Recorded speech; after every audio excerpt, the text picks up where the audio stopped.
यहाँ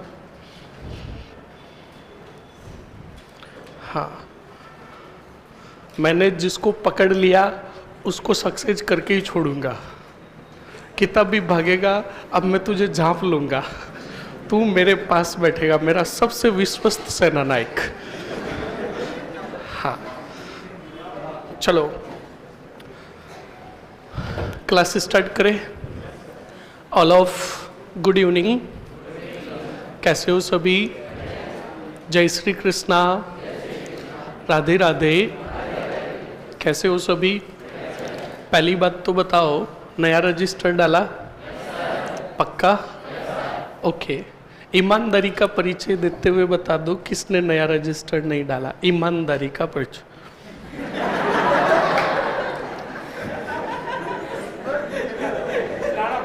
कोई बात नहीं, पर सबसे बढ़िया बात ये अच्छी लगी कि ईमानदारी है, मतलब स्पष्ट बता दिया नहीं लाया सर जी, क्या करें अब, कल लिया आज लिया, कल नहीं आज लाना है।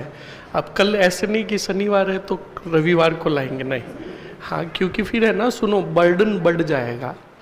चलो कल जो पढ़ाया याद है? अरे याद है क्या? ओके तो जल्दी से पहले तो रजिस्टर प्योरली बंद करो, बंद करो जल्दी से। रजिस्टर बंद कर दो और जल्दी से बताओ। कल हमने स्टार्ट किया था मॉडर्न, मॉडर्न स्टार्ट किया था, और मॉडर्न में स्टार्ट किया था संधियां। क्या स्टार्ट किया? अब संधियों में भी पहली संधि कौन सी ली? बोलो। हाँ जी। अब चलो सर, सहायक संधि के अंदर सबसे पहले भरतपुर, दूसरी अलवर और तीसरे नंबर पर जयपुर रियासत है। हाँ तो बिल्कुल है, तो क्या हो गया? मैंने तो नहीं लिखाया कि पहली और दूसरी, मैंने तो दो ही बताई है, सही एक नहीं है। और फिर मैंने लिखाया है सहायक संधि करने वाली रियासतें। आपको किस किस का याद करोगे? आप सिर्फ याद रखोगे दो की तारीखें, एक भरतपुर और एक अलवर। जिसकी स्पेसिफिक चीज है उसी को याद रखोगे। समझ में आया ना? तो अब मैं चाहूं तो आपको हर एक का लिखा सकता हूं, पर हर एक के चक्कर में तुम महत्वपूर्ण भी भूल जाओगे। समझ में आया कि नहीं आया? तो इस बात को आप अच्छे से ध्यान रखें। हाँ कंफ्यूजन मिटा दे, कंफ्यूजन मिटा दिया है मैंने, ध्यान रखें इस बात को। आपको सिर्फ कितनी याद रखनी है? दो तारीखों में। एक तारीख लिखाई मैंने किसकी? भरतपुर की, और एक तारीख लिखाई मैंने, समझ में आया कि नहीं आया? बस। सर डेट को कैसे याद करें? देखो डेट्स को याद करने का ये हर बैच में हिस्ट्री के अंदर हजारों स्टूडेंट पूछते हैं कि सर आपकी कहानी पूरी माइंड में है पर तारीख मिस्टेक हो जाती है। तो सुनो, तारीख को जब बार बार पढ़ोगे ना तो जितनी बार वो नज़रों से गुजरेगी आपको याद हो जाएगा। समझ में आया ना? अब हम पहली बार किसी से मिलते हैं तो हाय हेलो और देखा देखी होती है, ऐसे थोड़ी होता है कि फर्स्ट टाइम में ही। शादी की बात कब तक पहुंचती है? जब बार बार मिलना पड़ता है। या फिर किसी के लक्षणों के बारे में कब पता चलता है? बार बार मिलना पड़ता है। पहली बार मिलते हैं तो कहते हैं यार नहीं बहुत अच्छा इंसान, और जब बार बार मिलते हैं फिर उस आदमी के बारे में हमें कोई पूछते कि वो कैसा, तब हम कहते माँ कमीन है, उससे मिलना मत। तो हमें पता कब चला कि वो माँ कमीन है? बार बार मिल। तो आप भी यही करो, अगर जैसे संध्या याद करो तो उसका यूनिक सन है 1803, उसको याद करने की जरूरत, आप फिर तारीख ही याद करो, ऑटोमेटिकली सन और तारीख याद हो जाएगी। ओके चलो अब सुनो और समझो अच्छे से। हाँ साथ में रिपीट करोगे या सिंगल सिंगल? साथ में। चलो बताओ कल मैंने कौन सी संधि पढ़ाई? हाँ एक बात ध्यान रखना, जब बोलने का कहूँ तो मौन तोड़नी है। जब आपने बोलकर रिपीट कर दिया इट मीन्स कंफर्मेशन हो गया कि आपको याद है। समझ में आया ना? बताओ कौन सी संधि? सहायक संधि लागू किसने की? बोलो। बहुत बढ़िया। सहायक संधि करने वाला अंग्रेज अधिकारी कौन था? कौन था? बहुत बढ़िया। जल्दी से बताओ, सबसे पहले सहायक संधि किसने की? ओके, भरतपुर का राजा। कब की थी? 1803 नहीं, 29। बोलो। रक्षात्मक एवं आक्रामक संधि? बोलो। ओके, राजा कौन? तारीख? बोलो। बहुत बढ़िया। सर्वप्रथम सहायक संधि का उल्लंघन करने वाली रियासत? राजा कौन? 2 बार सहायक संधियां किसके साथ की गई? बहुत बढ़िया। अब जल्दी से बताओ, जोधपुर के राजा कौन थे? जयपुर के राजा और धौलपुर के राजा? बोलो। कंप्लीट हो गई सहायक। अब चलो बोर्ड पर देखो और अब आगे टू बी कंटिन्यू समझो, रजिस्टर फजिस्टर बंद ही रहने दो। बहुत बढ़िया, आपने सभी ने रिपीट किया और प्रॉमिस है हमेशा का पढ़ाया हुआ आपने घर पर जाकर पढ़ा तो तुम्हें हिस्ट्री को एक्स्ट्रा टाइम देने की ज़रूरत नहीं है। पिछले वाले तुम्हारे जोग्राफा है, कल्चर है, कॉन्स्टिट्यूशन है, जो भी है और जो भी साइका हाइका जो भी सब्जेक्ट है उनको टाइम देते रहना। हाँ, और मेरा सब्जेक्ट हिस्ट्री, टेंशन मत लो, यहीं पर क्या हो जाएगा याद। चलो अब सुनो और समझो अच्छे से। मैं जो बातें आपको पूछता हूँ सीधा बताओगे। स्टूडेंट, अभी जो सरकार है इसके पहले कौन सी सरकार थी? बोलो। अब कौन सी है? तो 100 बातों की एक बात, जो अच्छा काम करेगी, परफॉर्मेंस करेगी वो आएगी। सही है ना? तो सुनो, यही सिस्टम हुआ करता था ईस्ट इंडिया कंपनी के गवर्नर जनरल पद में। किसमें? गवर्नर जनरल जिसको भेजा जाता था ब्रिटेन से, वो अगर भारत में आकर ब्रिटेन के हितों के लिए अच्छा काम करता तो उसका कार्यकाल बढ़ा दिया जाता था और लगता कि इस गवर्नर जनरल से अब कोई फायदा नहीं हो रहा है तो गवर्नर जनरल क्या हो जाता? बहुत बढ़िया। तो सुनो और समझो, अभी जो मैंने गवर्नर जनरल बताया वो था, बताओ कौन? बोलो। वेलेजली। अब वेलेजली को बुला लिया, नया जो गवर्नर जनरल आया उसने वेलेजली का जो कार्य था, बताओ कौन सी संधि? इस सहायक संधि पर कोई भी ध्यान नहीं दिया, कोई भी कार्य नहीं किया, इसको प्योर क्या कर दिया? खत्म। मतलब समझे, उदाहरण के माध्यम से बताता हूं। जब राजस्थान में कांग्रेस सरकार थी तब पूरे भारत में सभी भारतीयों की एक यूनिक आईडी बनाई गई और एक हमें हमारा आईडी कार्ड दे दिया गया और डिजिट कोड दे दिए गए जिसको हम कहते हैं आधार कार्ड। कौन सा? ठीक है, गई कांग्रेस, फिर आई बीजेपी। कौन आई? तो बीजेपी ने क्या किया स्टूडेंट, एक यूनिक आईडी जो आधार कार्ड था उसी की तरह पूरे राजस्थान में कहा कि बनाओ इन सब पूरे राजस्थानियों का एक कार्ड जो कहलाया भामाशाह कार्ड। कौन सा? बोलो। अब हम तो सब पढ़े लिखे हैं तो इसका उच्चारण अच्छे से करते हैं, भामाशाह कार्ड, वरना गांव के अंदर बूढ़ी औरतें और बूढ़े लोग जो होते हैं ना, इनको इतना लंबा नाम नहीं आता है। वो उस टाइम यही कहते थे कि थाको बोमसा बनियोड़ो के। क्या? हाँ, बोमसा कार्ड बनियोड़ो के। तो सुनो, उसके बाद सरकार चेंज हुई, फिर आई कौन?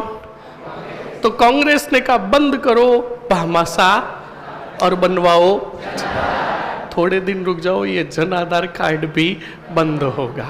समझ में आया ना?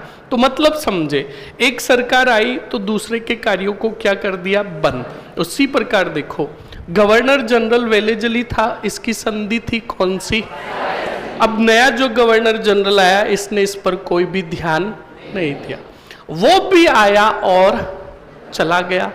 अब जो गवर्नर जनरल आया उसका नाम था लॉर्ड हेस्टिंग्स। बोलो क्या नाम था?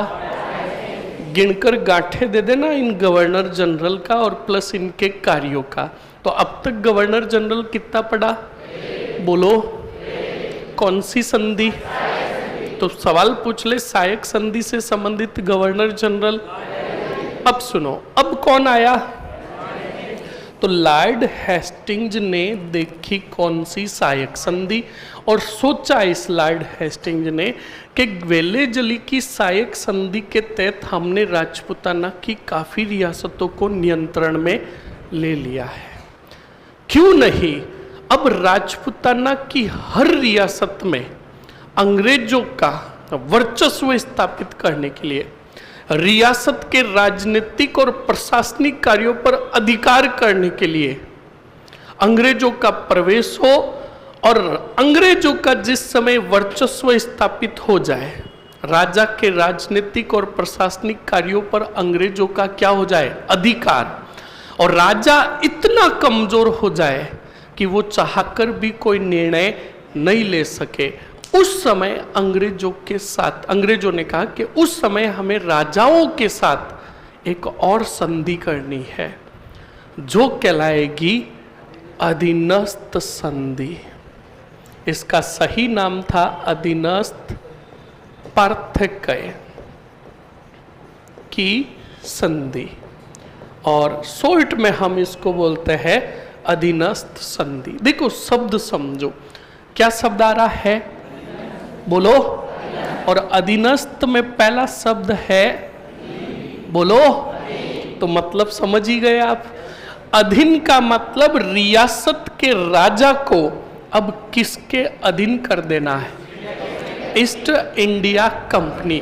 और अधीन का मतलब समझे, राजा के सभी कार्य हमारे अनुसार होने चाहिए। तो अंग्रेजों का उद्देश्य देखो, अधीनस्थ संधि के तहत रियासत में प्रवेश कर उसी रियासत पर पूर्णतः नियंत्रण स्थापित करना।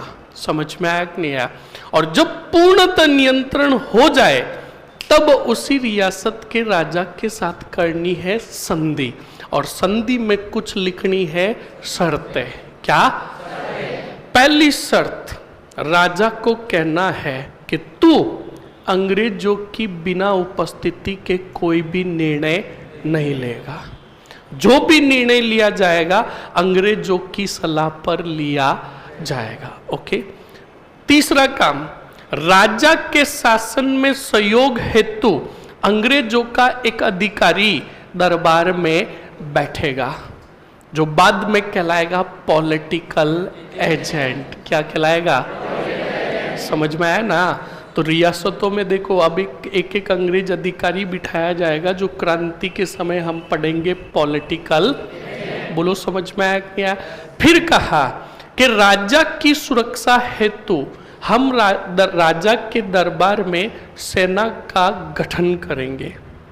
वो अंग्रेजों की सेना होगी जो राजा की हर समय क्या करेगी, पर उसके बदले राजा को क्या देना होगा? पैसा। क्या देना होगा? क्या देना होगा? तो अब बताओ, राजा का खजाना किसके पास जाएगा? ईस्ट इंडिया कंपनी का मतलब अंग्रेजों के पास। अब राजा का खजाना अंग्रेजों के पास जाएगा तो खजाना खाली किसका होगा? बोलो। और राजा अपना खजाना भरने के लिए वर्दी करेगा किसमें? करों में। किसमें? और जब हद से भी ज्यादा करों में वर्दी होगी तो विरोध करेंगे किसान, और अगला टॉपिक आ जाएगा किसान आंदोलन। समझ में आया क्या? ये पूरा काम सिस्टमेटिक रूप से ही हुआ। समझ में आया कि नहीं आया? तो सुनो, तो बिल्कुल अब देखो अच्छे से और समझो, अधीनस्थ संधि लागू कौन कर रहा है? बोलो, कौन कर रहा है? और अधीनस्थ का उद्देश्य है रियासतों को। बोलो किसको? तीन शब्द याद करने, फिर लैंग्वेज ऑटोमेटिकली बन जाएगी। किसके? ईस्ट इंडिया कंपनी के नियंत्रण में लाना, यानी पूर्णतः नियंत्रण स्थापित करना। किस पर? किसका? समझ में आया कि नहीं आया? अब सुनो, लॉर्ड हेस्टिंग्स ने दिल्ली से भेजा एक अंग्रेज अधिकारी। क्या भेजा? क्या भेजा?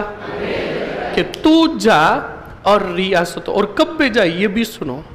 ये आया था लॉर्ड हेस्टिंग्स, और ये बात जो की थी, इसने ये बात की 1813 में, और अधीनस्थ संध्या स्टार्ट होगी 1800। कितने साल का अंतर है बोलो? 4 का। तो इन 4 सालों में क्या होगा सुनना। 4 सालों में होगा अंग्रेजों का हर रियासत में प्रवेश, और उस रियासत के राजा के कार्यों पर अंग्रेजों का अधिकार। समझ में आया क्या? जब ये पूर्णतः अधिकार हो जाएगा कब? 1817 में। तब लॉर्ड हेस्टिंग्स भेजेगा दिल्ली से, बोलो कहां से? दिल्ली से भेजेगा एक अंग्रेज अधिकारी। क्या भेजेगा? और उस अंग्रेज अधिकारी को कहा कि तू जा राजपुताना, और राजपुताना की रियासतों के साथ कर कौन सी संधि? तो अंग्रेज अधिकारी जो अधीनस्थ संध्या करेगा उसका नाम था चार्ल्स मेटकॉफ। बोलो क्या नाम था? गोली मारो चार्ल्स को, आप याद करो मेटकॉफ। बोलो बोलो, अब भूलोगे भी नहीं। चाय पीते हैं ना, उसको क्या बोलते हैं? कॉप। क्या बोलते हैं? और आप याद रखो, कॉप जो है मेट रंग का है। कौन से रंग का? तो कॉप बना कौन सा कॉप? बोलो मरो, कौन सा कॉप? तो सवाल पूछेगा, अधीनस्थ संधि किस अंग्रेज अधिकारी ने की? चार्ल्स को भूल ही जाओ, कौन से? और यही सवाल आपके एग्जाम में पूछा हुआ है। इसलिए जो चीज पूछी हुई है कहाना हाथों हाथ क्लास में याद कर लेना, वरना अपने आप को महान विद्वान समझते हो, कभी याद होगा ही नहीं। ये बात ध्यान रखें। इसीलिए कहता हूँ क्लास में 100% बैठे रहना है, दिमाग से भी और शरीर से भी। ऐसा नहीं कि सारा शरीर का ढांचा तो यह पड़ा है और दिमाग में चल रहा घर पे जाऊंगा और आज 10 रोटी चूर कर खाऊंगा। हाँ, और शादियों का सीजन चल रहा है, क्या पता कोई गांव से आया हुआ और लड्डू पड़े हो बिस्तरों में छुपाए हुए, या बैठा बैठा सोच रहा है कि यार मेरा दोस्त जो है दुष्ट है, वो ग्रूम पे ही है, कहीं गिट नहीं जाए। तो उन लड्डुओं को घिटने दो, उस लड्डू से उसका पेट भरेगा। आपका ध्यान यहाँ रहा तो जिंदगी भर के लिए पेट भरेगा। समझ में आया कि नहीं आया? तो सुनो, अब चार्ल्स मेटकॉफ आया राजपुताना, और सबसे पहले संधि जो की बताओ किसके साथ? बोलो। करौली का राजा था हरबख्शपाल। बोलो कौन था? कौन था? हरबख्शपाल सिंह। और इसके साथ सबसे पहले की गई, जल्दी से बताओ कौन सी संधि? अधीनस्थ संधि जो हुई 9 नवंबर 1817 को। देखो, अब मैंने बताया था सन कौन सा आएगा? 1817 बाद में याद करना। तारीख बोलो बोलो। 9 नवंबर 1800। राजा कौन? कौन सी रियासत के? कौन सी संधि? ओके। अब अधीनस्थ संधि राजपुताना की हर रियासत के साथ होगी। हर, तो अब हर एक की तारीख तो याद नहीं कर सकते, फर्स्ट और लास्ट। समझ में आया कि नहीं आया? तो फर्स्ट हो गई कौन सी? रोली। और सबसे लास्ट जो थी रोही ही रोही। बोलो सिरोही। और सिरोही के राजा थे, बोलो, और शिव सिंह ने की 11 सितंबर 1800। बोलो 11 सितंबर 1823। अब सुनो और समझो अच्छे से। यानी 17 से प्रोसेस स्टार्ट और 23 में खत्म। यानी सभी रियासतों ने अधीनस्थ संधि कर ली, पर सर्वाधिक अधीनस्थ संधियां जो हुई रियासतों के साथ वो हुई थी 1800। बोलो। अब सुनो, ये तो है सिर्फ कॉमन शब्द, कॉमन बात है, कॉमन बातें का मतलब समझे।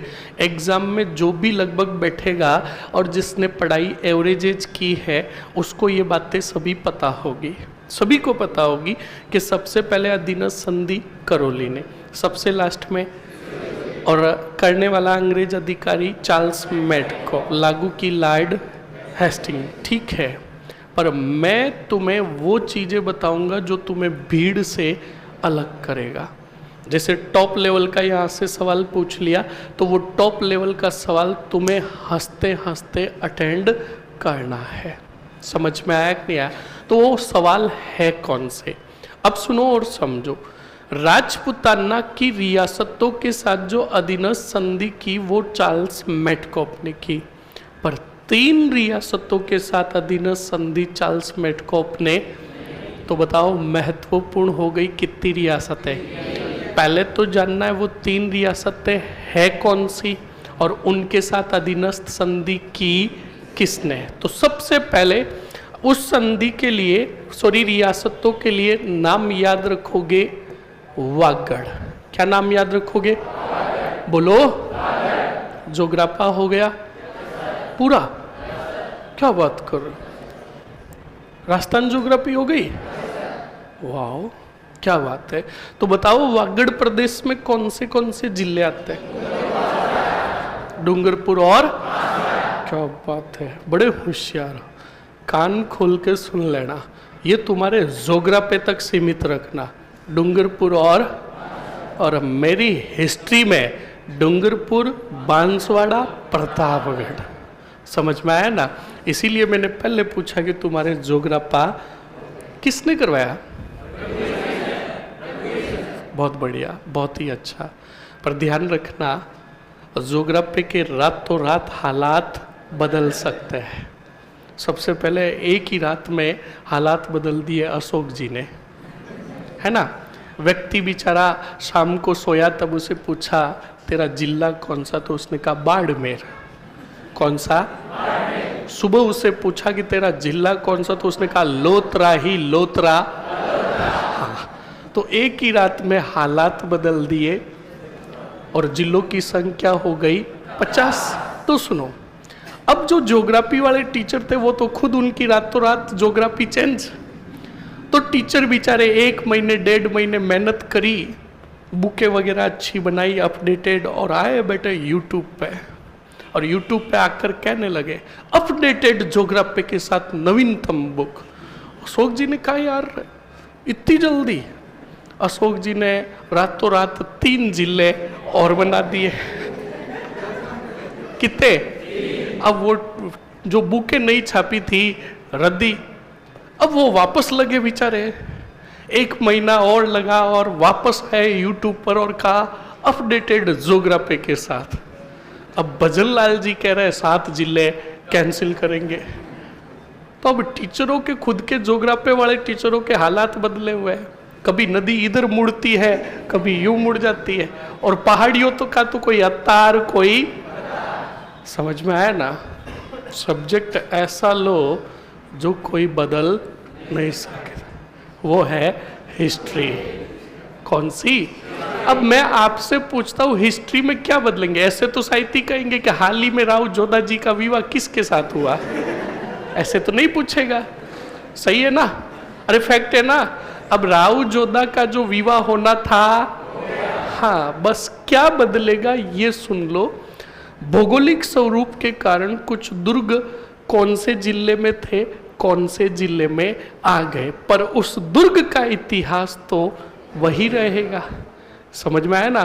तो सब्जेक्ट वो लो जो किसी में ताकत नहीं की बदल सके। समझ में आया ना? यह है हिस्ट्री का स्वैग। समझ में आया? ओके, चलो अब देखो स्टूडेंट अच्छे से। तो देखो मेरे यानी हिस्ट्री में कितनी रियासतें याद रखोगे? डूंगरपुर, बांसवाड़ा, प्रतापगढ़। ओके, तो इन 3 रियासतों के साथ संधि नहीं की चार्ल्स मेडकॉप ने। तो संधि किसने की? तो आप कहोगे जॉन मेलकम ने। बोलो किसने? अरे बोलो किसने की? तो बताओ ये स्पेसिफिक बना कि नहीं बना कि वागड़ प्रदेश की रियासतों के साथ संधि करने वाला अंग्रेज अधिकारी कौन था? कौन था? अब सुनो, पूरी रियासतों के साथ अधीनस्थ संधि हुई कितों को छोड़कर, मतलब 3 के साथ अधीनस्थ संधि करने की जरूरत ही नहीं पड़ी। अब वो 3 भी बताओ स्पेसिफिक हुई कि नहीं हुई?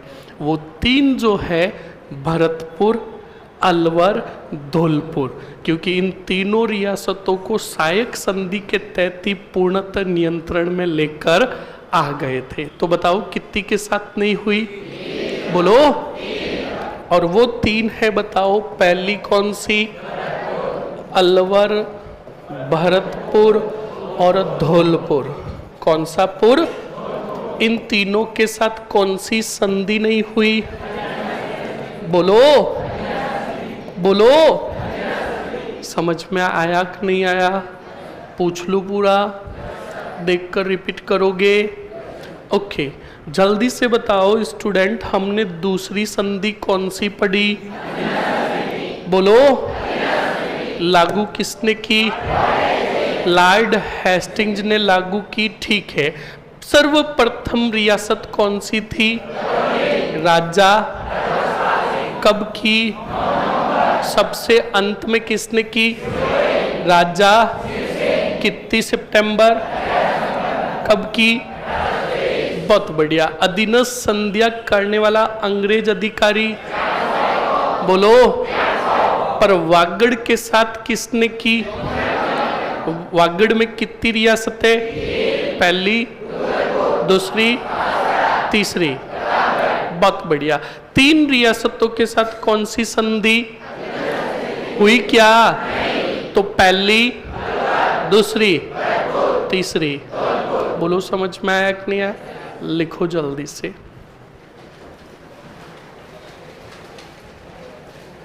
आवाज नहीं, पहले बोल रहा हूं। अधीनस्थ संधि,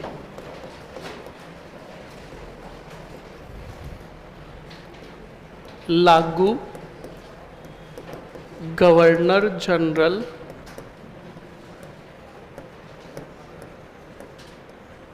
लॉर्ड हेस्टिंग्स द्वारा। ओके, उसके बाद अगर मैं बात करूं स्टूडेंट उद्देश्य, तो उद्देश्य में लिखोगे रियासतों पर EIC का पूर्णतः नियंत्रण।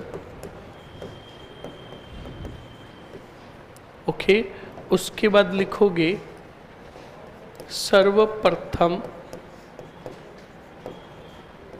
रियासत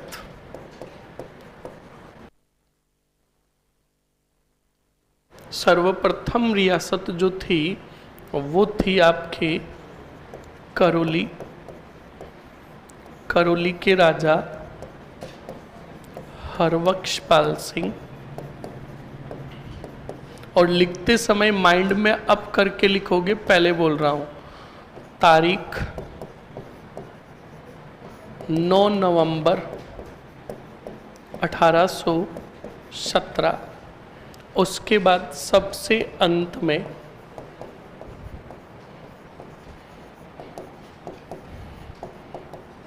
कौन सा? रोही, सिरोही। सिरोही के राजा की बात करूं, शिव सिंह। और तारीख की बात करूं तो तारीख थी 11 सितंबर 1823।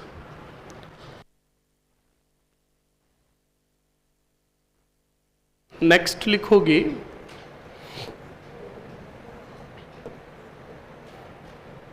अधिकांश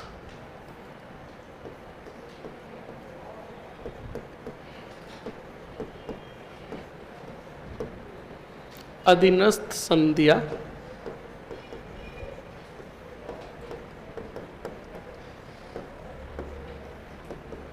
अंग्रेज अधिकारी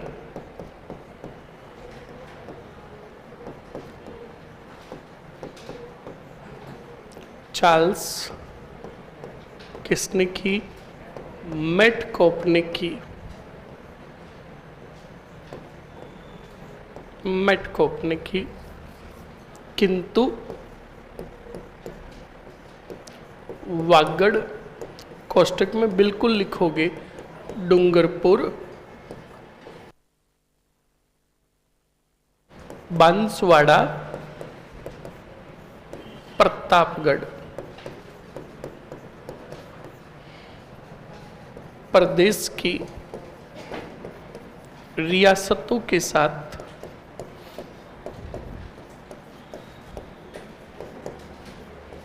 जॉन मेलकम ने की।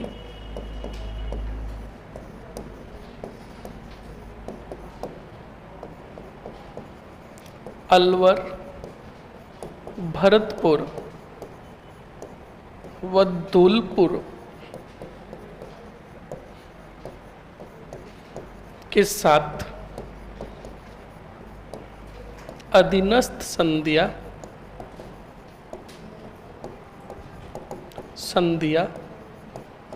नहीं हुई।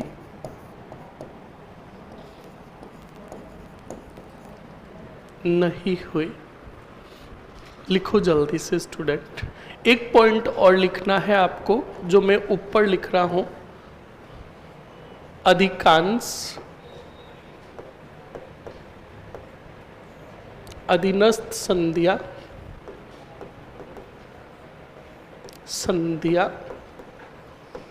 कौन से सन में हुई रे? बिल्कुल लिख लो 1818 में।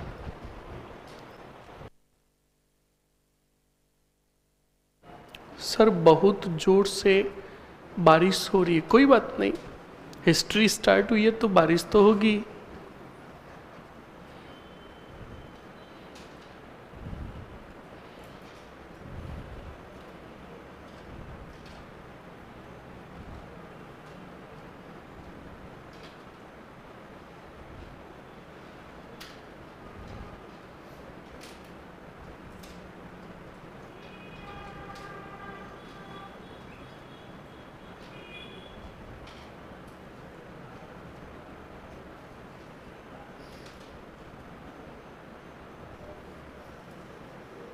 लिख लिया?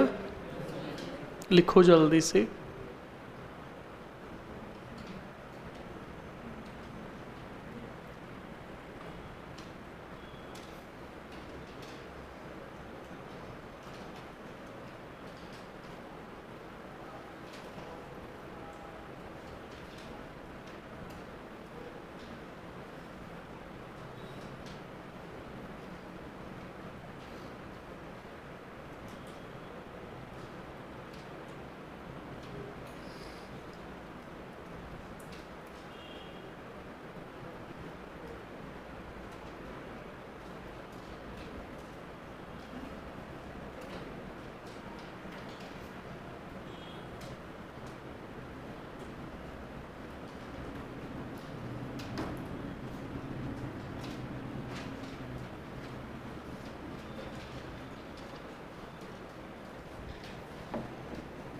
लिख लिया? सर ये कौन है मेलकम? ये क्या लिखा है? हाँ ये जॉन मेलकम है। वागड़ प्रदेश की रियासतों के साथ जॉन मेलकम ने संधि की। ओके ने की। लैंग्वेज में यहाँ संधिया लिखा हुआ है। ओके पूरी लैंग्वेज पढ़ोगे तब समझ में आएगा।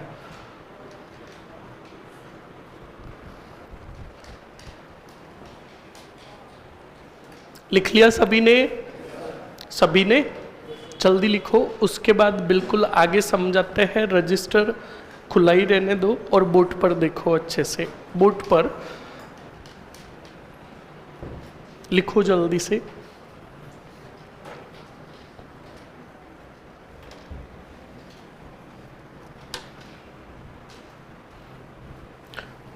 लिख लिया सभी ने? जल्दी लिखो गर्ल्स। लिख लिया सभी ने? ओके, अब सुनो स्टूडेंट, जो लिख रहे हैं लिखते रहो और जो बता रहा हूं वो सुनो अच्छे से। एक उदाहरण मैंने कहा ना, रट्टा नहीं अपनाएंगे, हम समझेंगे। स्टूडेंट, जब 1818 में, बताओ कब, जब काफी रियासतों के साथ संधि हो गई तो चार्ल्स मेटकॉफ ने संदेश भेजा, कहाँ? दिल्ली। कहाँ भेजा? दिल्ली भेजा संदेश। और दिल्ली संदेश भेजकर कहा, दिल्ली प्रेसिडेंसी को कहा, चार्ल्स मेटकॉफ इसका लॉर्ड हेस्टिंग्स को कहा कि हमने अधिकांश रियासतों के साथ अधीनस्थ संधि कर ली है, अब आगे की क्या प्रोसेस अपनानी है आप तय करो। तो सुनो, अब क्या निर्णय लिया जा रहा है, एक बढ़िया मैपिंग के माध्यम से बताता हूं, सुनो और समझो। ये है हमारा, बताओ कौन सा थान, बोलो? हाँ, राजस्थान। ठीक है, अब इस राजस्थान में लगभग जो रियासतें है कितनी है? 19। हालांकि जिस समय 1818 में संधियां की गई थी उस समय 19 नहीं थी, उस समय 18 ही थी, क्योंकि याद कीजिए 1838 में बनेगी झालावाड़। कौन सी? तभी तो हम कहते हैं सबसे नवीन रियासत झालावाड़, जो बनेगी कब? 1838 में। तो सुनो, ये जो 18 रियासतें थी, इनमें से अधिकांश रियासतों ने अधीनस्थ संधि कब की, बोलो?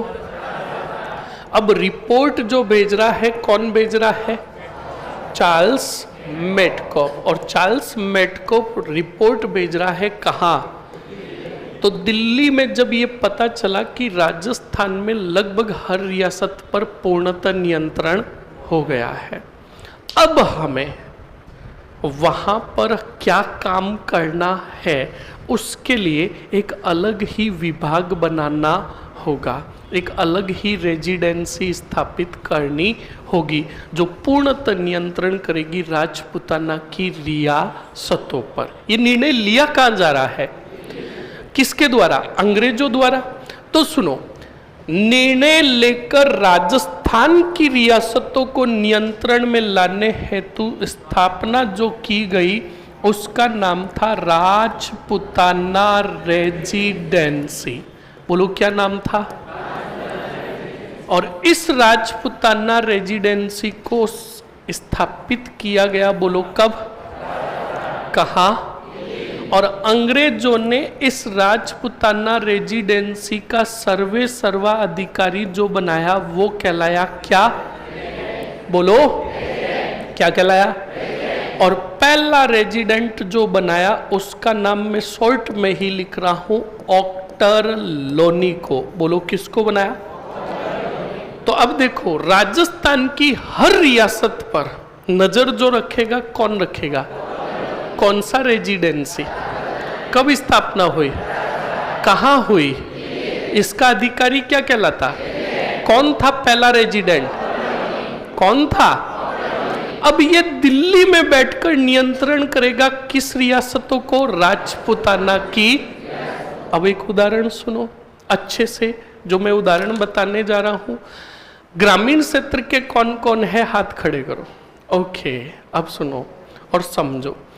हम सब ग्रामीण क्षेत्र के हैं, तो आपको पता है हमारे गांव के अंदर किसान तो ज़्यादा होते ही है, और हर एक घर के अंदर किसान जो होता है वो जानवरों को पालता भी है। गाय भैंस होते कि नहीं होते? अब बताओ, जो किसान जहाँ पर गाय भैंस बांधता है उस स्थान को क्या कहते हैं? बोलो। अब सुनो, अब बाड़े के अंदर, हमारा जो बाड़ा है उस बाड़े के अंदर गाय है, जानवर तो खूब सारे, एक गाय है जो बड़ी नकटी है, लाइड लेक की तरह। वो बार बार खूंटा तोड़ा देती है। क्या तोड़ा देती है? खूंटा तोड़ा देती है। और खूंटा तोड़ाकर छोटा सा उसका बच्चा है, उस बच्चे के पास जाती है और उसे दूध पिला देती है। अब ये बात पता चली हमारे पिताजी को। किसको? तो पिताजी बाड़े में आए और सबसे पहले बढ़िया क्या खोदा? खड्डा, भयंकर वाला खड्डा खोदा और बढ़िया एक क्या लेकर आए, खूंटा, उसमें डाला, छोटे छोटे पत्थर डाले और धमाधम ठोका, बढ़िया मजबूत लगा दिया और मजबूत लगाकर उस पर बांधती किसको, गाय को, और घर पर आ गए। अब घर पर आए, बैठे 5 मिनट 10 मिनट 15 मिनट और चाय पी रहे थे, पर उनका मन नहीं माना। अब मन नहीं माना तो 15-20 मिनट बाद हमें बुलाया, कहा ए अठमर, पापा हमसे बड़ा प्रेम करते हैं, ध्यान रखना। और प्रेम कैसे करते हैं तुम्हें पता ही है, हाँ, पर ध्यान रखना स्टूडेंट, पापा की डांट में भी प्रेम छुपा रहता है। पिता अपना प्रेम अपनी औलाद को इसलिए नहीं दिखाता कि उन्हें ये फिक्र रहती है कि मैंने अगर प्रेम दिखाया तो कहीं औलाद बिगड़ नहीं जाए। वरना ध्यान रखना, अब की बार जब भी घर जाओगे ना तो एक बात नोटिस करना, आप मम्मी को तो कहोगे कि मम्मी मैं कल आ रहा हूँ, मम्मी को कहोगे तो मम्मी नो डाउट उस जिस समय से कहोगे उस समय से लेकर जब तक तुम घर पर नहीं पहुंचोगे उस समय तक माँ की आंखें जो है आपकी राह देखेगी। पर मम्मी को ज्यों ही ये पता चलेगा, मम्मी सबसे पहले बात बताएगी पापा को। अब पापा प्रेम दिखाते नहीं है, पर पापा को पता है कि कल मेरा पुत्र इस समय घर आएगा, तो देख लेना तुम्हारे घर में जो प्रवेश होगा ना तो वो आपके कहीं इर्द गिर्द ही होंगे, पास में नहीं होंगे, इर्द गिर्द होंगे। और जब तुम घर में आ जाओगे उसके बाद पिताजी आएंगे और कहेंगे, सीधा वो डांट के कहेंगे, ऐसे नहीं कहेंगे, डांट के कहेंगे तू पड़े एक रो तो फिरे रे, सही है ना। उसमें ही पिता का क्या छुपा हुआ है, प्रेम।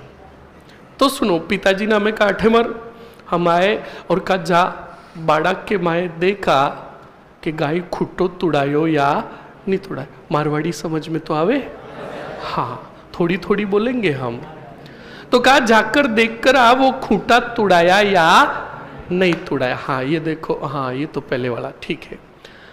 तो बिल्कुल अब हम आए कहाँ, बाड़े में, और देखा तो गाय ने खूंटा। अब हम उस सन बोल्ट से भी फास्ट भाग कर आए कहाँ, घर पे, और घर पर आकर का फा फा खूंटा गया और गाय भी गई। अब एक बात बताओ, हमारे राजस्थान के बारे में एक डायलॉग कहा जाता है, और राजस्थान है प्रधान, कहते कि नहीं कहते हैं। तो एक बात बताओ, एक बाड़े के अंदर एक गाय कंट्रोल नहीं होती, क्या नहीं होती? क्या ये अंग्रेज दिल्ली में बैठकर क्या राजस्थान को कंट्रोल कर लेंगे? बताओ कैसे। सुनो स्टूडेंट, जब 1818 में राजपूताना रेजिडेंसी की स्थापना दिल्ली में कर दी और दिल्ली में ऑक्टरलोनी बैठकर नियंत्रण करता था, तो कुछ अंग्रेज तो रियासतों में आ गए थे। अब वो अंग्रेज कई बार क्या करते थे, थोड़ी दादागिरी ज्यादा दिखा देते थे। अब दादागिरी का मतलब समझे, कुछ सैनिकों को, हमारे राजस्थान के सैनिकों को पीट देते थे, तो हमारे राजस्थानी पुष्पा भाव की तरह झुकेगा नहीं। अब अंग्रेज संख्या कम होती, अंग्रेज कहीं से गुजरते, हमारे राजस्थानी उनको झांप लेते, क्या करते, और दे धमाधम ठोकते, मारते ठोकते। अब अंग्रेजों को लगता कि और बंदोड़ी निकल सकती, तब वो संदेश भेजते कहाँ, बोलो, कि जल्द से जल्द हमारी सुरक्षा है तू क्या भेजी जाए। अब वो सेना आती कौन से थान, तब तक अंग्रेजों की फोटो पर माला लग जाती और स्टेटस लग जाते, शत शत नमन। तो बताओ नियंत्रण हुआ क्या? ये कारवा चलता रहा। अब ये खुद बेचारा ऑक्टरलोनी आता, रियासतों के राजाओं को आकर कहता ये इधर क्या हो रहा है, तो राजा कहते कोई मैंने थोड़ी मारा जो क्या हो रहा है, आम जनता ने मारे। किसने? तो सुनो, अब सुनो, तो भी नियंत्रण जैसे तैसे करके बताओ कहां से कर रहे थे, कब से? सन आ गया 1800, बोलो। अब 32 तक रेजिडेंसी कहां रही? अब 32 में था गवर्नर जनरल, जो शॉर्ट में लिख रहा हूं जीजी। कौन था? कौन था? और जीजी यानी गवर्नर जनरल जो था उसका नाम था लॉर्ड विलियम बेंटिक। बोलो कौन था? बोलो। लॉर्ड विलियम बेंटिक ने कहा राजस्थान की रियासतों के साथ लगभग संध्या कब हो गई? और अभी चल रहा है 1800। हम तो भी पूर्णतः नियंत्रण क्यों नहीं कर पा रहे हैं? तब बिल्कुल लॉर्ड विलियम बेंटिक को रिपोर्ट दी गई कि सबसे बड़ी समस्या है कि रियासत कहीं और नियंत्रण कहीं और से। तो लॉर्ड विलियम बेंटिक ने कहा समाप्त करो राजपूताना रेजिडेंसी को, कहा, और इस राजपूताना रेजिडेंसी की ही स्थापना कर दो। कहा? बोलो। राजस। तो सुनो, अब राजपूताना रेजिडेंसी की स्थापना कब हो रही है? कौन से थान में? किसके समय? समझ में आ रहा कि नहीं आ रहा? अब राजपूताना रेजिडेंसी की स्थापना जो हो रही है, मैं यहां पर लिख रहा हूं, पहले बताओ स्थापना किसकी हो रही है? और ये निर्णय लेने वाला गवर्नर जनरल कौन है? ये निर्णय कब लिया गया? तो यहां पर मैं लिखूंगा, बताओ क्या कब हुई थी? हाँ, तो तुम राजस्थान में स्थापना याद रखोगे कितनी? और सवाल ये पूछ ले कि राजपूताना रेजिडेंसी की सर्वप्रथम स्थापना दिल्ली में कब हुई? देखो, हर चीज कंसेप्टली याद हो रही कि नहीं हो रही है? सुनो, स्थापना बोलो कब हुई? हाँ, एक बात ध्यान रखना, फीलिंग आएगी कि यार मजा आ रहा है पढ़ने में, पर फीलिंगों को दबा के रखना। मजनू कंट्रोल। हाँ, नाम पहले ही बता चुका हूं और मैं बंदोली निकालते हुए देर नहीं करता, इस बात को ध्यान रखना।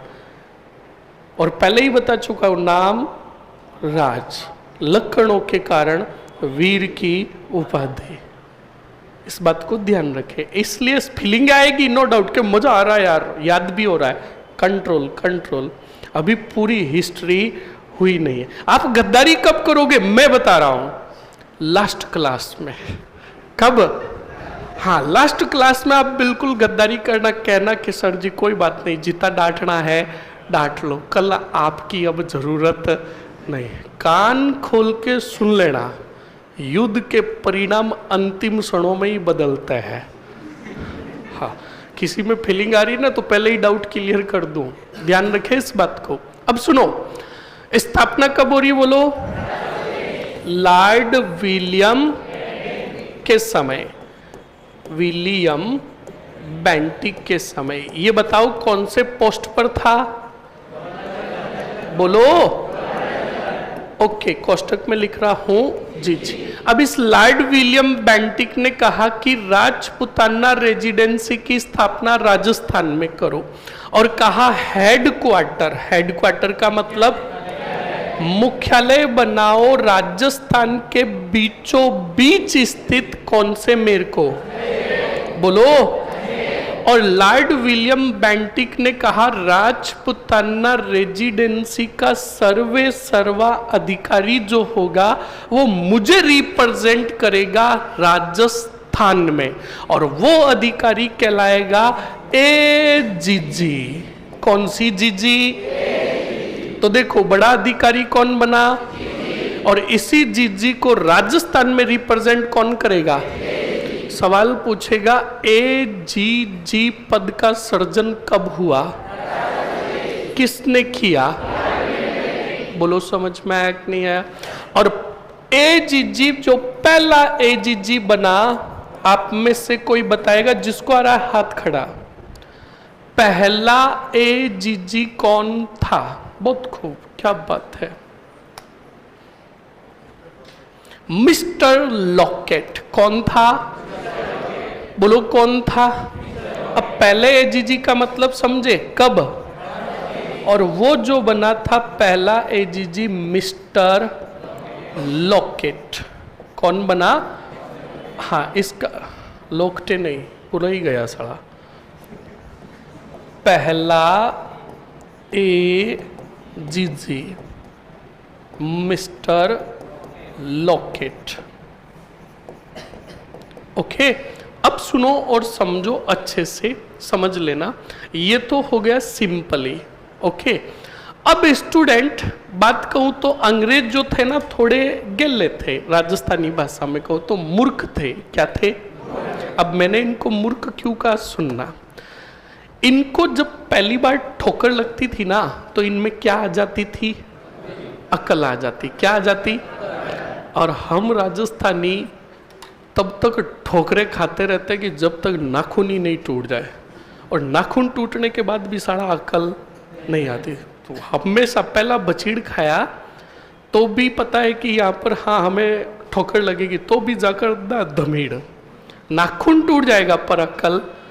पर अंग्रेज थोड़े गेले थे, मतलब ठोकर मतलब समझे, गलती की तो बाद में वो गलती नहीं दोहराते। और हम तो गलती पे, हाँ गलती पे, पर अब गलती नहीं करनी है। सुनो, तो गेले मैंने क्यों कहा, सुनो और समझो। अब इन्हें हमारे राजस्थान के ज्योग्राफी के बारे में पता तो था नहीं, इन्होंने हेडक्वार्टर बना दिया किसको? बोलो। और आपको पता है हमारे राजस्थान में 3 महीने बड़े खतरनाक के आते हैं, मई, जून, जुलाई आते ना। ऐसे तो देखे तो मार्च, अप्रैल, मई, जून, और ये तो गजब के ही होते हैं। इन महीनों के अंदर तो हर कोई नोरा फतेह अली खान का फैन हो जाता है। किसका?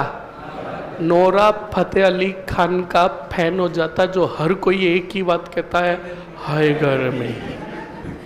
गाना है ना एक, कौन सी गर्मी? हाँ, तो हर राजस्थानी यही कहता, हाय गर्मी।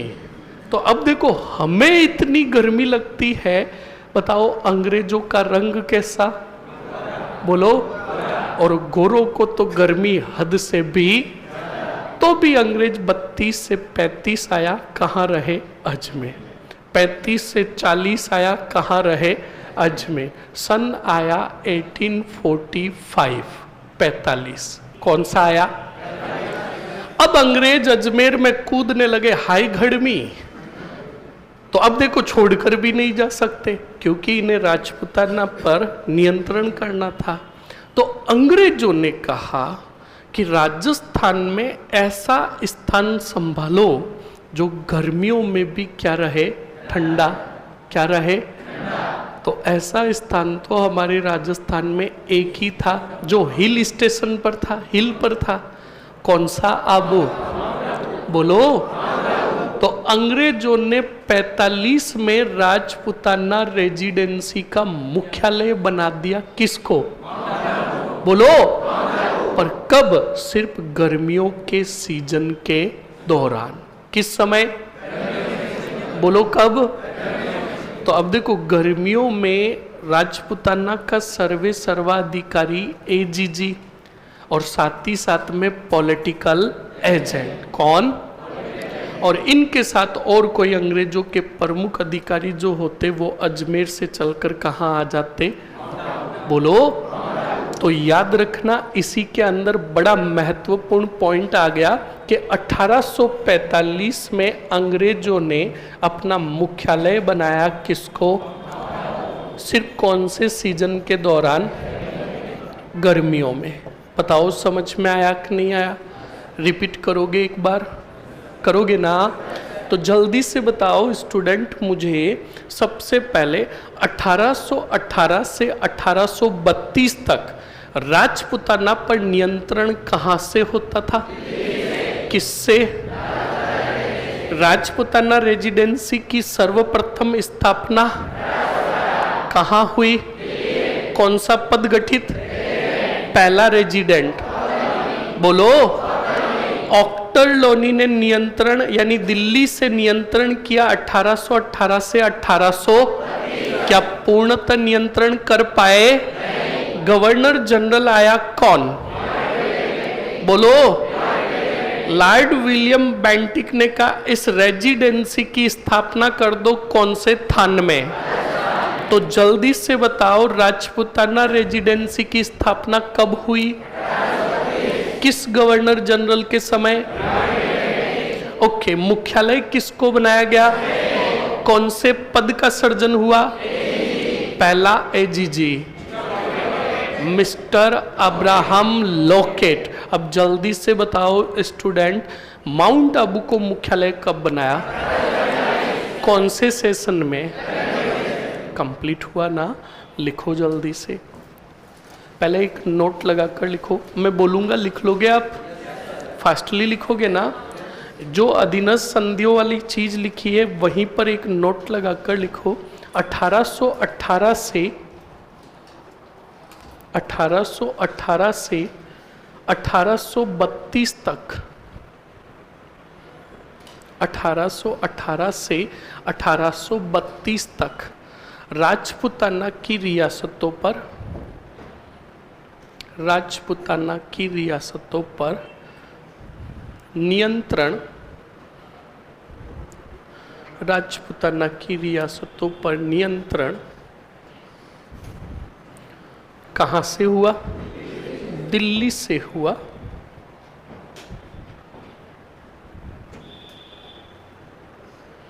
लिख लिया? लिखो, नियंत्रण हेतु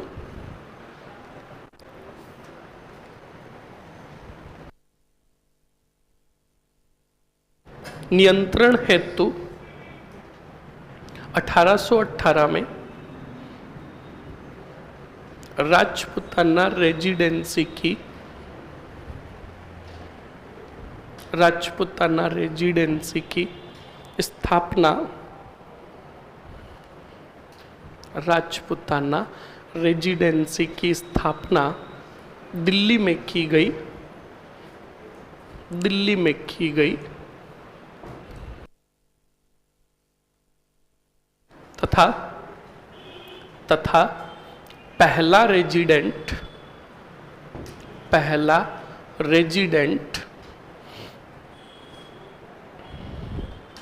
किसको बनाया गया? बहुत बढ़िया, ऑक्टरलोनी को बनाया गया। ऑक्टरलोनी किसको बनाया गया? ऑक्टरलोनी को बनाया गया। लिख लिया?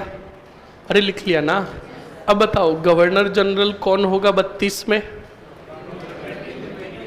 Lord William Bentinck. अब सुनो, हमें साथ ही साथ में मेरिट बेस्ड क्वेश्चंस को कैसे अटेंड करना होता है वो भी समझना है। अब तक बताओ हमने कितने गवर्नर जनरल पढ़े? बोलो। और तीनों की एक एक खूबी हो गई।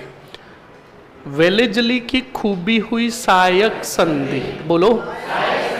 लॉर्ड हेस्टिंग्स की हुई और विलियम बेंटिक की हुई राजपूताना रेजिडेंसी। और अब आगे आएगा लॉर्ड डलहौजी। कौन आएगा? और लॉर्ड डलहौजी ने लागू की गोद निषेध नीति। तो सुनो, अब 4 नाम दे दिए गवर्नर जनरल के और इन चारों की बातें लिख दी इधर, और फिर का निम्न को सुमेलित करो। क्या कर नहीं सकते क्या? तो हम ये चीज़ें साथ में सीरीजें बनाकर रिपीट करते रहेंगे ताकि एग्जाम में ये क्वेश्चंस दिखे तो हमें हार्ड नहीं लगे। समझ में आया ना?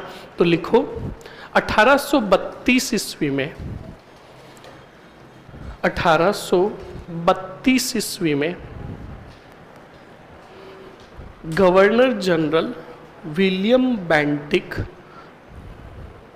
गवर्नर जनरल विलियम बेंटिक के समय, गवर्नर जनरल विलियम बेंटिक के समय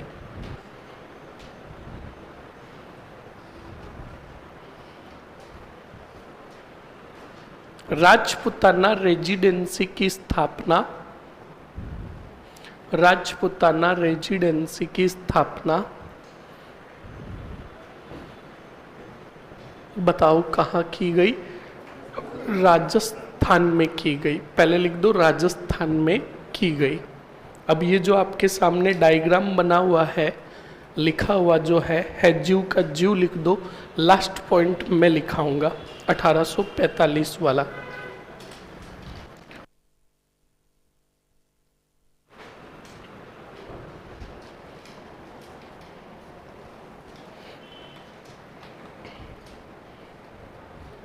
हैंड राइटिंग बहुत गजब है, बहुत बढ़िया।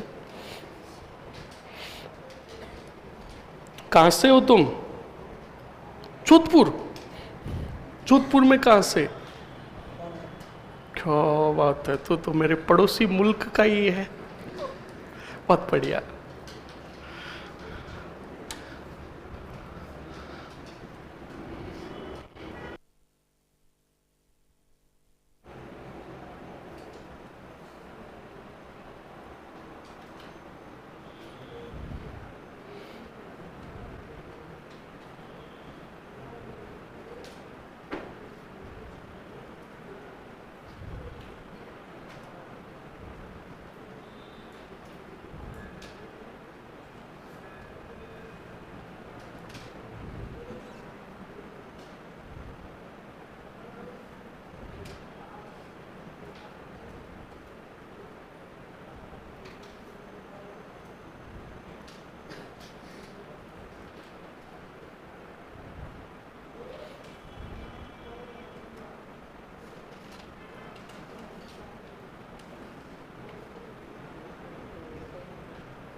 लिख लिया सभी ने?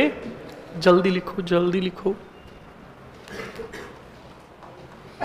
इधर कौन बैठा है रे? ओए, फैन चालू कर।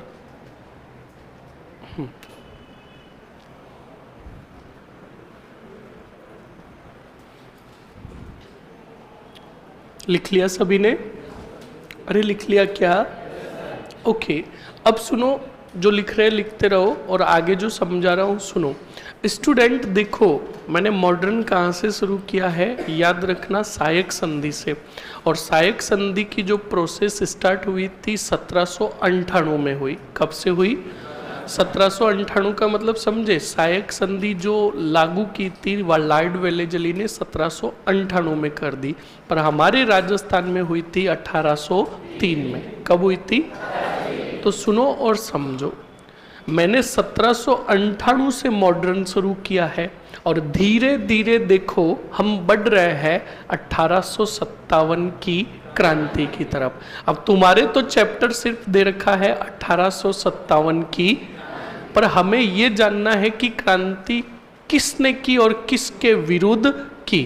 तब बात आती है कि क्रांति राजस्थान की आम जनता ने की, यानी क्रांतिकारियों ने की। किसके विरुद्ध की? अंग्रेजों प्लस रियासतों के राजाओं के विरुद्ध। सही है कि नहीं है? तो यहाँ पर शब्द आया है अंग्रेज। क्या आया? तो हमें ये तो पता होना चाहिए ना कि अंग्रेज राजस्थान में आए कैसे, अंग्रेज किस रेजिडेंसी से नियंत्रण करते थे, राजस्थान से जो भी खजाना लूटते वो रखते कहाँ थे, राजस्थान में अंग्रेजों का सर्वे सर्वाधिकारी क्या कहलाता था। समझ में आया ना? तो कभी भी कोई भी चीज पढ़ो तो टॉपिक जो दे रखा है उस टॉपिक को पढ़ने से पहले उसकी सामान्य जानकारी जानो। तो अब तक जो मैं पढ़ा रहा हूँ ये पूरी सामान्य जानकारी है जो आज तक पढ़ाई नहीं जाती है। सिर्फ टीचर आता है 1857 की क्रांति सीधा बताता है 6 छावनियाँ थी, ये फलाना था, लिखो विद्रोह और का टॉपिक कंप्लीट। हमें ऐसे नहीं पढ़ना है। ऐसे पढ़ा तो तुम सिर्फ एवरेजेज सवाल ही अटेंड कर पाओगे, यानी पेपर इजी बना तो सवाल अटेंड कर पाओगे। और पेपर सपोज करो मॉडरेट बना, क्या बना, और टॉप लेवल का बना, तो तुम्हें तो हालत खराब हो जाएगी तुम्हारी। बट मैं चाहता हूँ स्टूडेंट के पेपर तीनों में से कोई भी लेवल का बने। इजी बने तो भी तुम्हारा सिलेक्शन, मॉडरेट बने तो भी तुम्हारा सिलेक्शन, और पेपर टॉप लेवल का बने तो भी तुम्हारा क्या होना चाहिए, सिलेक्शन होना चाहिए। तब तो मेहनत से कमाई हुई सफलता को हासिल करने में भी आता है मज़ा। और ये फीलिंग कब आएगी? जब हमारे पास ऐसा कंटेंट होगा तब। समझ में आया ना? इस बात को ध्यान रखें। तो अब सुनो और समझो। स्टूडेंट, हम आ चुके हैं 1845 तक। कब तक? 45 तक। अब 45 के बाद सन आया 1848। बोलो क्या आया? एक गवर्नर जनरल आया भारत। कहाँ आया? यानी ईस्ट इंडिया कंपनी का अब गवर्नर जनरल जो भेजा गया था, बड़ा खतरनाक भेजा गया। उसने आकर कहा कि खूब सारे गवर्नर जनरल आए और मैं ऐसा काम करके जाऊंगा कि इंडिया की आने वाली जनरेशन मुझे अच्छे से याद करेगी। और देख लो, आज चल रहा है 2024 और हम उस गवर्नर जनरल को अभी स्टार और नोट लगा कर लिखेंगे। उस गवर्नर जनरल ने काम ही ऐसा ही किया। उसने आकर कहा कि मुझे भारत में ब्रिटिश ईस्ट इंडिया कंपनी के विस्तार हेतु कहीं जाने की जरूरत ही नहीं है। बैठा बैठा क्या हो करूंगा विस्तार, तो का साला ऐसा क्या करेगा। तो इसने कहा 1848 में ही कि भारत की संपूर्ण रियासतों के राजा कान खोल के सुन लो, जिसके पुत्र है उसको टेंशन लेने की जरूरत, और जिसके पुत्र नहीं है वो अब गोद नहीं लेगा। क्या नहीं लेगा? अब गोद लेने की परंपरा पर मैं लगाता हूं प्रतिबंध। क्या लगाता हूं? और वही नीति कहलाई गोद निषेध नीति। क्या कहलाई? अब ये कोई आम जनता के लिए नई नियम बनाया, ये रियासतों के। और फिर कहा कि जब उस रियासत के राजा की निसंतान क्या हो जाएगी, भाई पुत्र हुआ ही नहीं तो निसंतान। चलो पुत्र नहीं हुआ, पुत्रिया हुई तो वारिस तो नहीं मिला। अब वारिस नहीं मिला तो कहा जब उस राजा की मृत्यु हो जाएगी तो उस रियासत को उत्तराधिकारी मिलेगा ही नहीं, और ऐसी स्थिति में उस रियासत पर अधिकार हो जाएगा ईस्ट इंडिया कंपनी का। किसका? यही नियम कहलाया गोद निषेध नीति। इसी को दूसरे शब्दों में कहा गया राज्य हड़प नीति। क्या कहा गया? इसी नियम को कहा गया व्यपगत नीति। क्या कहा गया? और इसी को इंग्लिश में कहा गया डॉक्ट्रिन ऑफ लैप्सेस। क्या कहा गया? बोलो। अब सुनो, सीधा सवाल पूछेगा, गोद निषेध नीति या राज्य हड़प के तहत हड़पा गया राजस्थान का क्षेत्र कौन सा था? बताएगा आप में से कोई? राजस्थान का सर्वप्रथम हड़पा गया क्षेत्र बताओ। एनीबडी? इस गोद निषेध या राज्य हड़प के तहत हड़पा गया क्षेत्र एनीबडी? अब देख लो, एक का भी हाथ खड़ा नहीं है।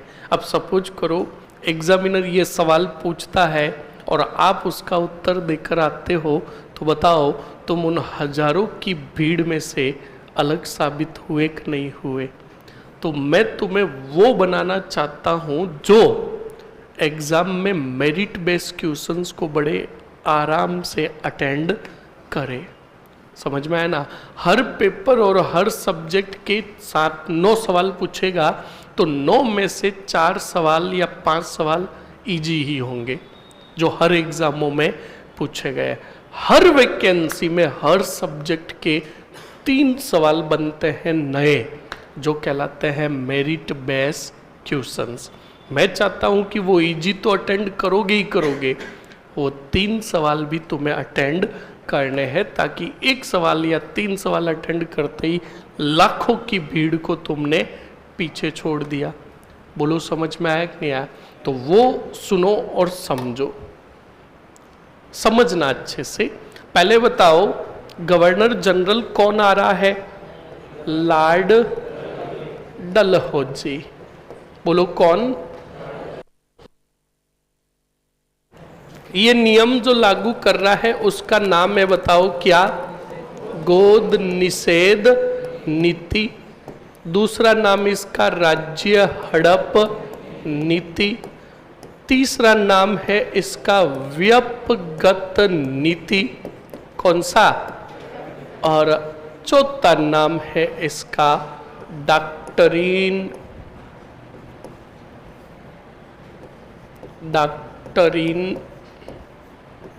Of lapses.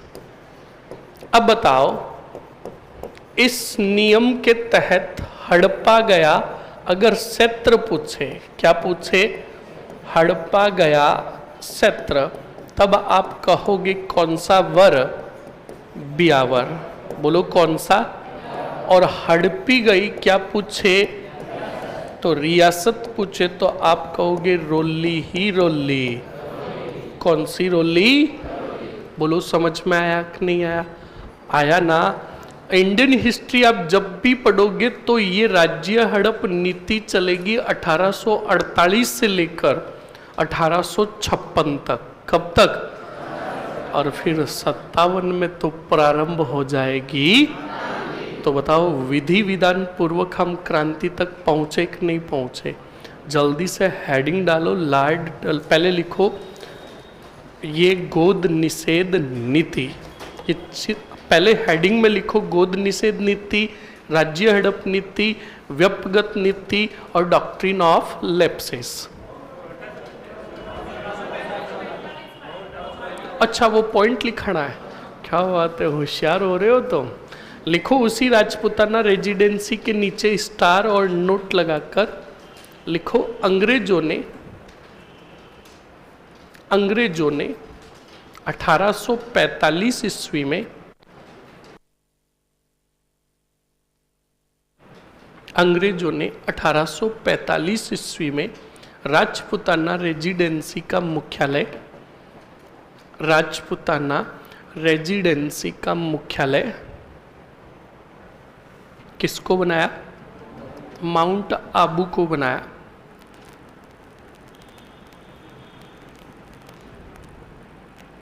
माउंट आबू को बनाया।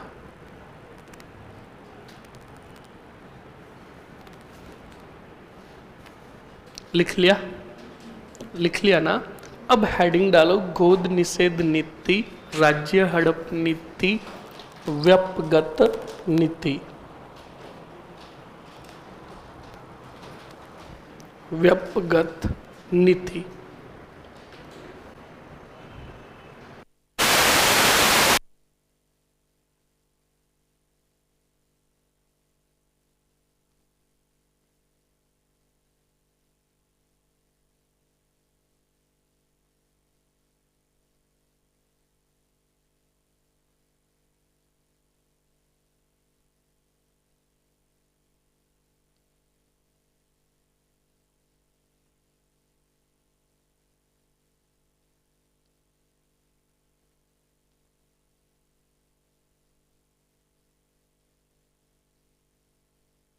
गोद निषेध नीति, राज्य हड़प नीति, व्यपगत नीति, डॉक्ट्रिन ऑफ लैप्सेस। इसको पूरा अंडरलाइन करके एरो निकालो, लाइन खींचो ऐसे।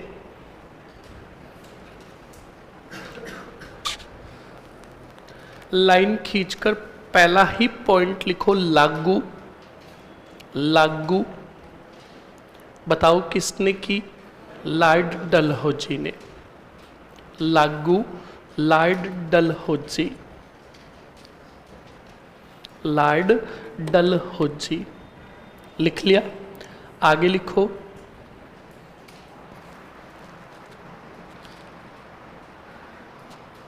लिख लिया, आगे सन लिखना चाहते हो तो लिख दो 1848 में, 1848। फिर लिखो हड़पा गया सर्वप्रथम क्षेत्र, हड़पा गया सर्वप्रथम क्षेत्र।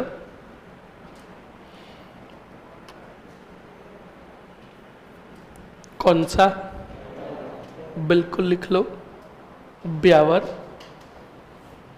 फिर लिखो हड़पी गई, हड़पी गई रियासत,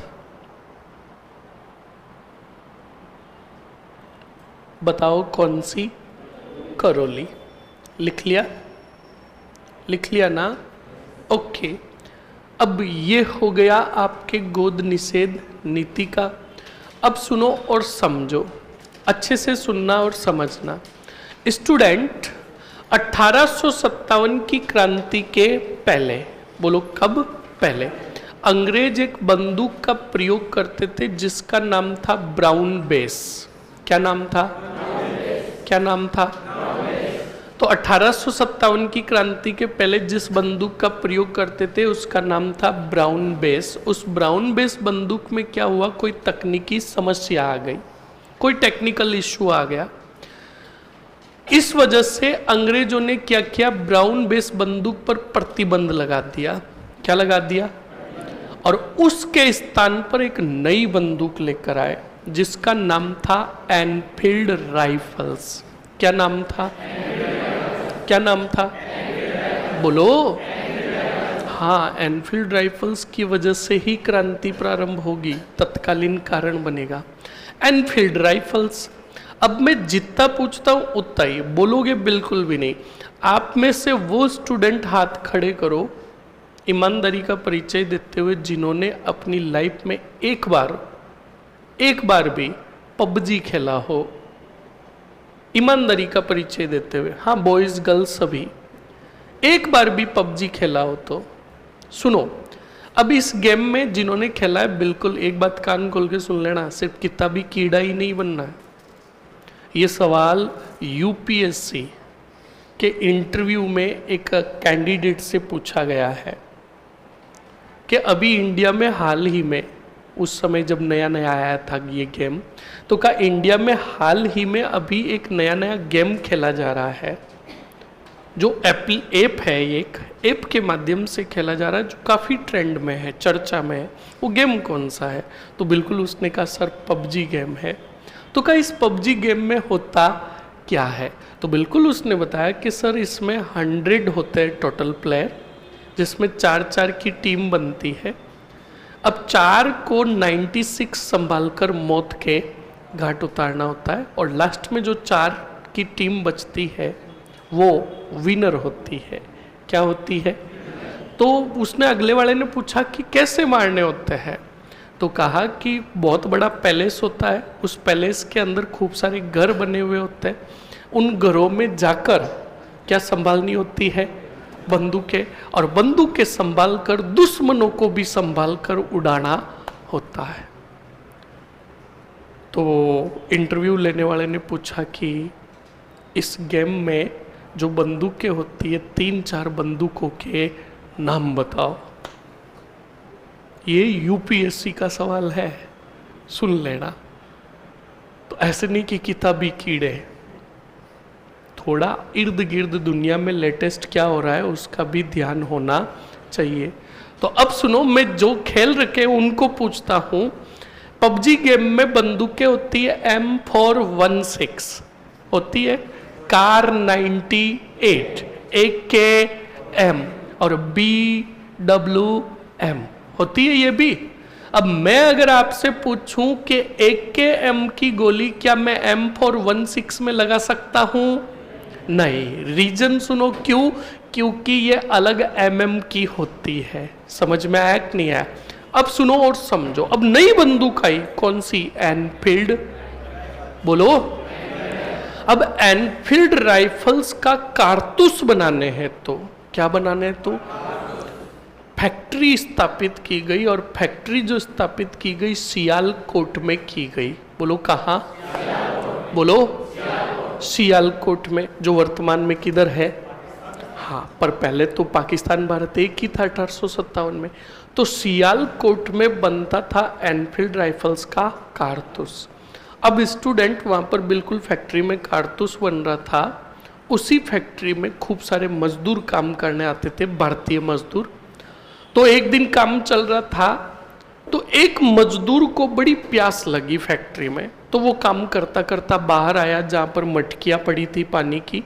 वहाँ गया तो उसने देखा तो मटकियों में 1% भी पानी नहीं था। प्यास बड़ी भयंकर थी। वो फैक्ट्री से पूरा बाहर आया, घूमता रहा है फैक्ट्री के बाहर आकर थोड़ा, तो उसे एक अंग्रेज अधिकारी का कैबिन दिखाई दिया और उस कैबिन के बाहर पड़ी थी मटकी। क्या पड़ी थी? अब वो बेचारा मजदूर आया, उस मटकी का क्या हटाया? ढक्कन, और लोटे से क्या पी लिया? पानी। अब ये दृश्य देख लिया कैबिन में बैठे किसने? अधिकारी ने। अंग्रेज अधिकारी नहीं, अधिकारी भी भारतीय है। उस अधिकारी ने ये दृश्य देख लिया। अब वो अधिकारी बाहर आया और बाहर आकर उस मजदूर को लात मारी, 2-3 पीटा, ठोकी उसको। अब पीटा तो उसने बिल्कुल कहा कि साहब आपने मुझे क्यों पीटा? तो कहा कि मूर्ख इंसान, तूने हाथ लगाया है मेरी मटकी को। तू निम्न जाति का, निम्न वर्ण का, मैं उच्च वर्ण का। ये पानी अब क्या हो गया है? दूषित।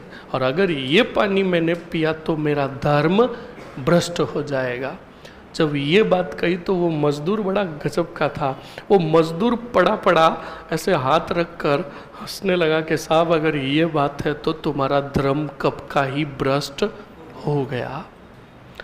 तो उस अधिकारी ने कहा भाई मैंने मटकी को छुआ भी नहीं है। तो कहा मटकी को तो तुमने नहीं छुआ, तुम्हारे कंधे में डाल रखी है एनफील्ड राइफल्स। क्या?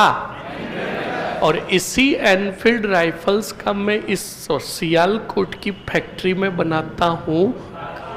बोलो। और इसी कारतूस को पैक करने के लिए हम गाय और सूअर की चर्बी का प्रयोग करते हैं। किसका? बोलो।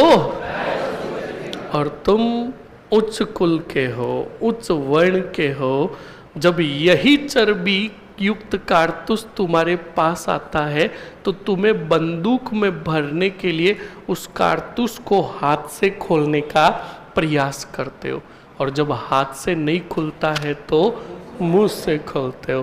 तुम्हारे शरीर में गाय और सूअर की चर्बी जारी है। क्या तुम्हारा धर्म भ्रष्ट? जब यह बात कही तो उसी अधिकारी ने वो बंदूक निकालकर फेंक दी। कहा मैं इस बंदूक का प्रयोग, ये बात जो उठी थी मैंने जगत तक बता दी है, सियालकोट। कहाँ से? अब ये बात पूरी आग की तरह हिंदुस्तान में, और भारतीय सैनिकों ने ये कहकर मना कर दिया कि हम इस बंदूक का प्रयोग इसलिए नहीं करेंगे। हिंदू सैनिकों ने ये कहा कि हमारे हिंदू धर्म में सबसे पवित्र जानवर है, और उस गाय की चर्बी को इस कारतूस को पैक करने के लिए काम में लिया जाता है। हम इस बंदूक का प्रयोग नहीं करेंगे। मना कर दिया। मुस्लिम जो सैनिक होते थे उन मुस्लिम सैनिकों ने कहा हमारे इस्लाम धर्म के कुरान शरीफ में लिखा हुआ है कि एक सच्चा इस्लामिक कभी भी सूअर के मांस को छुएगा। अगर हमने इसको छू लिया तो हमारा इस्लाम धर्म भ्रष्ट हो जाएगा। हम भी बंदूक का प्रयोग। और ये सबसे पहले बात सभी को पता चल गई। सबसे पहले जो अंग्रेजों का विरोध किया कि इस बंदूक का प्रयोग नहीं करेंगे, वो किया बैरकपुर छावनी में। कहा? 34वीं बंगाल बटालियन। और जब 34वीं बंगाल बटालियन ने काम करने से मना किया तब बुलाया अंग्रेजों को। तब अंग्रेज आए और 34वीं बंगाल बटालियन में भारतीय सैनिक जो थे उनको लाइन हाजिर किया। और जब लाइन हाजिर हुए तो उन्हीं में से एक अंग्रेज अधिकारी ने बुलाया मंगल पांडे को। किसको? और मंगल पांडे को कहा एनफील्ड राइफल उठाओ, कारतूस डालो और प्रशिक्षण दो। पांडे जी का नाम, इसमें गाय की चर्बी है, मैं पांडे हूँ, उच्च वर्ण का हूँ, मैं इस बंदूक का प्रयोग। तो शट अप, प्रयोग करो। पांडे जी ने कहा नो, और धमकाया अंग्रेज अधिकारी ने कहा शट अप। तब पांडे जी की आत्मा माटी। पांडे जी ने बिल्कुल एनफील्ड राइफल ली, कारतूस को मुंह से खोला और लोडेड किया। तब उस अंग्रेज अधिकारी ने पास वाले अंग्रेज अधिकारी को कहा देखा मेरा जलवा, कह रहा था नई प्रशिक्षण दे रहा है। तो पांडे जी ने वापस कहा कि साहब प्रशिक्षण किधर देना है? तो उस अंग्रेज अधिकारी ने और मजाक कर दी कि तेरी मर्जी जिधर दे दे। अब पांडे जी की खिसकी हुई तो थी, पांडे जी ने उस अंग्रेज पर ही गोलियां चला दी। और ये पहली घटना हुई 1857 के क्रांति की। किसके विरोध में? एनफील्ड राइफल्स के विरोध में। एनफील्ड राइफल्स का कारतूस किससे बना हुआ था? गाय और सुअर की युक्त पैक था। तो बताओ, तत्कालीन कारण तुम्हें क्रांति का पूछ ले तो बंदूक के रूप में तो कहोगे एनफील्ड, और कारण पूछे तो गाय और सुअर की चर्बी युक्त। बोलो समझ में आया कि नहीं आया? पिछला वाला पढ़ेंगे कल। धन्यवाद।